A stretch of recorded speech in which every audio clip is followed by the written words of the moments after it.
അന്നേരം നമ്മുടെ കപ്പളത്തേന്ന് നമുക്ക് പഴുത്തൊരു കപ്പളങ്ങ കിട്ടിയേ. നമുക്ക് മാത്രം കഴിക്കാനല്ല ഈ കപ്പളങ്ങ, ഇതിന്റെ പകുതി ഞങ്ങള് കിളികൾക്ക് കൊടുക്കും. കാരണം പ്രകൃതിയില്ലേ കിളികൾക്ക് കൊടുത്തിരിക്കുന്ന പഴവർഗ്ഗങ്ങളാട്ടോ ഈ കപ്പളങ്ങ, ചാമങ്ങ, പേരയ്ക്ക, ഇതൊക്കെ കിളികൾക്ക് കൊടുത്തിരിക്കുന്നതാ. അവര് നമ്മളും കഴിക്കുന്നതേ ഉള്ളൂ കേട്ടോ.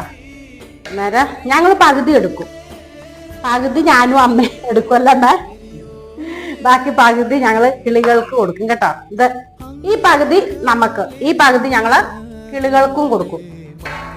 അവർക്കും വിശപ്പില്ല അല്ലേ, എല്ലായിടത്തും നടന്ന് അലഞ്ഞ് തിരിഞ്ഞ് ദാഹിച്ചു വരുമ്പോ കപ്പളങ്ങാപ്പഴമൊക്കെ കാണുമ്പോ പാവം അവർക്കും വിശപ്പില്ലേ, നമ്മളെ പോലെ തന്നെ എല്ലാവരും. അതുകൊണ്ട് നമുക്ക് പകുതി കിളികൾക്ക് കൊടുക്കാം, പകുതി നമുക്കെടുക്കാം. ഇവിടെ കാക്കകളും കിളികളും അണ്ണാനും ഒക്കെ വരുന്ന സ്ഥലമാണ്.